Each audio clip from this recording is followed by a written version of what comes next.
Сарайыңды ашатың, шаршағанды басатың, шай болмайды ғаламда, самаурынның қара шайынан асатын дейді қазақ.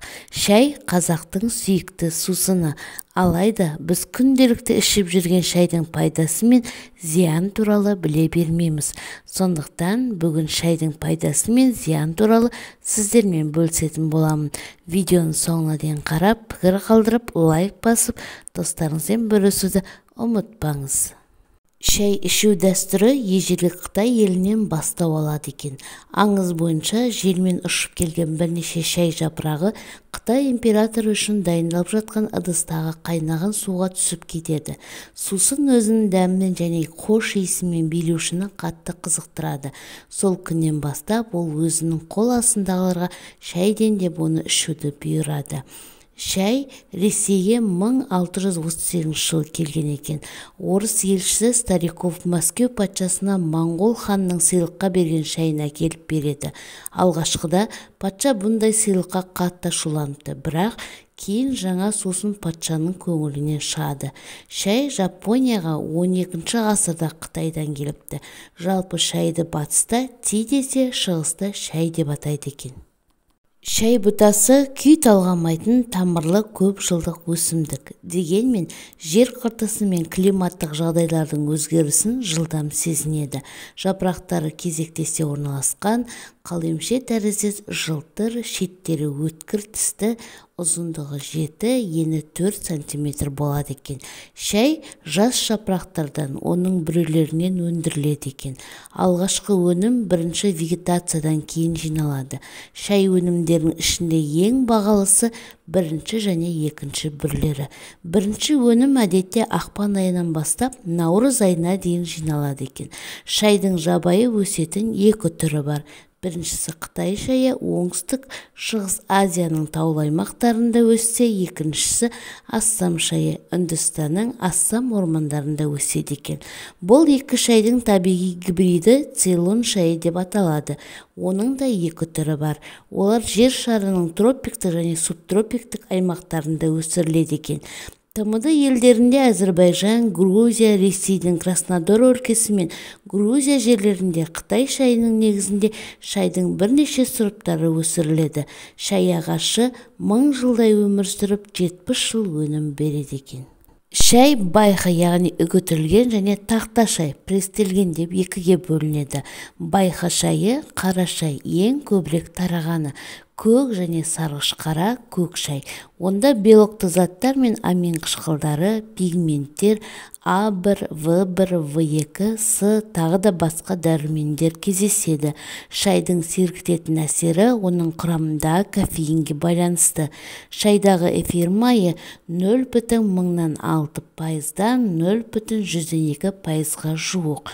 Ол шайға хош иіс, тіл үйіретін дәм береді екен. Шай демдегенде ерекше бап қажет екен. Аққұманды қайнаған сумен 2-3 қайтара шайып, оған шай салып, үстіне қайнап тұрған суды әуелі аққұманың 2-ден 1 мөлшерінде құяды да сәл-пәл қоя тұрады екен. Сосын отқа қойып бұқтырып алғаннан кейін аққұманды бүркеп, сүлгімен не арнайы жұмсақ шүберекпен 5-7 минут тұндырады да толтыра қайнаған су құяды. Егер шай түбіне толық тұнса, оның әзір болғанын деп біліңіз. Бұқтырылған шайды қыздырмайды, қайнатпайды және келесі күні шам басына шай қосып демдемейді екен. Шайға ас содасын, күйдірілген қантты қоспайды.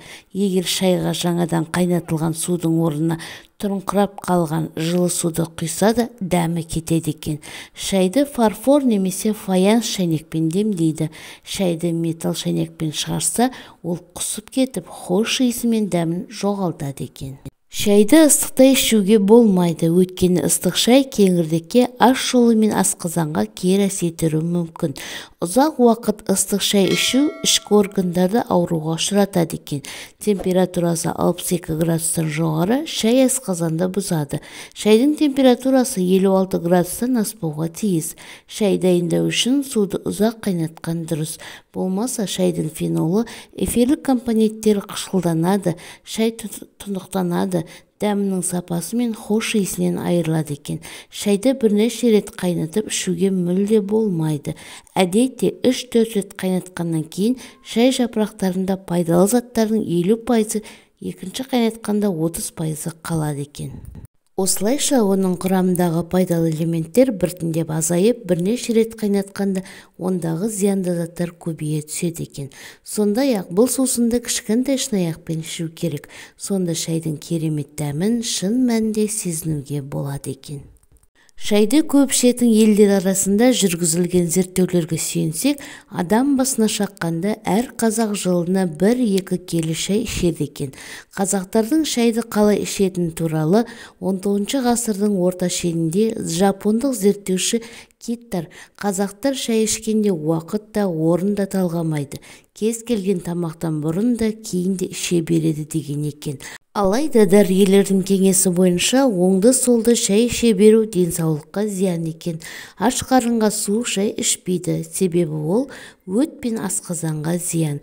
Керісінше жылы және ыстық шай бойды сергітіп, сананы сейілтеді екен. Суық шай бүкіл ағзаны тітіркендіреді. Тағамның алдында шай ішпейді, өйткені шай сілекейді қышқылдандырып, оның дәмін сезуді қиындатады. Мұндай жағдайда ас қорыту қызметінің протеинді сіңіруі уақытша азайып кетеді екен. Тамақтан соң бірден шай ішпеген жөн. Ішкіңіз келсе, жарты сағат күтіңіз. Өйткені шай құрамындағы танин, протеин мен темірдің қатқылдануы тағам сіңімділігін төмендете түседі екен. Дәріні шаймен ішпейді, себебі шай құрамындағы заттар ыдырағанда пайда болатын таниннің әсерінен де сіңімділігі төмендейді екен. Шай дәріні бұзады дейді ежелгі Қытай ойшылдары. Шайдың мынандай емдік қасиеттері бар екен. Сүт қосылған қою шай дәрі-дәрмектен, ішімдіктен уланған жағдайда удың бетін қайтарады екен. Аз мөлшердегі құрғақ жүзім шарабы, тамызылған қара және көк шай қоспаларының қоюы, салқындатылған тұнбасы мен қабақтың қабынуы, шырышты қабақтың бітеліп қалуы, конъюнктив кезінде көзді жууға болады екен. Жас шай жапырағының шырынымен немесе ұнтақталып үгітілген кепкен шаймен дененің күйген жерлерін емдейді екен.